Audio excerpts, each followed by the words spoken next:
అందరికీ నమస్కారం.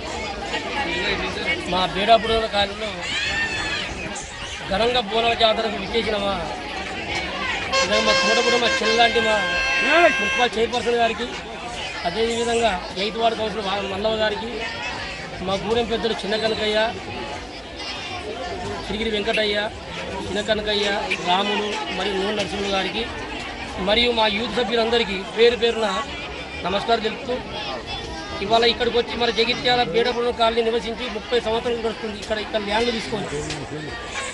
ఇంత గతం ముందు చాపాయి కంపెనీ అక్కడే ఉంటుంటివి. పక్కా ఇల్లు జాగాలు కొనుక్కొని ఇక్కడ నివాసం ఉంటున్నాం. 30 సంవత్సరాల నుంచి ఇక్కడ మా టెంపుల్ నలవోచమ్మ, కొండపోచమ్మ, మైసమ్మ తల్లి, బంగారు మైసమ్మ, ఈ తల్లులకు ప్రతి సంవత్సరం మేము ఇక్కడ దేవునికి ఘనంగా మొక్కులు సమర్పించడం జరుగుతుంది.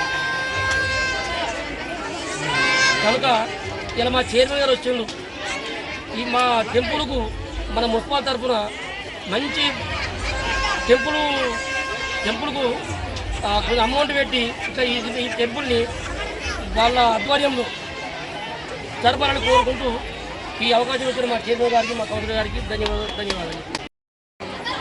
ఈరోజు 8వ వార్డులో పోచమ్మ తల్లి బోనాల సందర్భంగా ఇక్కడ కాలనీ వాసులు, బుడగజంగాల కాలనీ వాసులందరూ ఇక్కడికి మమ్మల్ని ఆహ్వానించడం జరిగింది. అలాగే 8వ వార్డు కౌన్సిలర్ అయిన మల్లవ తిరుమలయ్య గారికి ప్రత్యేక ధన్యవాదాలు తెలియజేస్తూ ఇక్కడ కాలనీ వాసులందరూ కూడా హృదయపూర్వక ధన్యవాదాలు తెలియజేస్తున్నాను. గత 30 సంవత్సరాల నుంచి ఇక్కడ బోనాలు తీసుకోవడం జరుగుతుంది.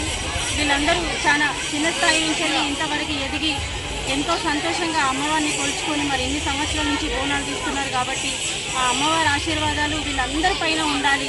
మరి ఇన్ని సంవత్సరాల నుంచి అమ్మవారికి ఒక గుడి లేదు అని చెప్తున్నారు కాబట్టి మరి ఖచ్చితంగా ఈసారి నేను ఎమ్మెల్యే గారితో, ఎమ్మెల్సీ గారితో ఒకసారి మాట్లాడి ఇక్కడ వీళ్ళ గుడి కట్టించేలా ఖచ్చితంగా నేను చూస్తాను.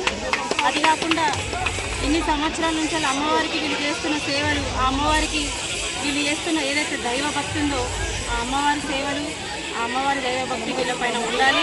ఆ అమ్మవారి ఆశీర్వాదాలు ఉండాలి. ఖచ్చితంగా రానున్న మళ్ళీ బోనాల పండుగ లోపల వీళ్ళ గుడి కావాలని చెప్పేసి ఆ అమ్మవారిని మనస్ఫూర్తిగా కోరుకుంటూ ఈ అవకాశం ఇచ్చిన ఈ మా కాలనీ వాసులందరికీ, మా బుడగజంగాల కాలనీ వాసులందరికీ, మా మల్లవకి వినాయకుడికి ధన్యవాదాలు.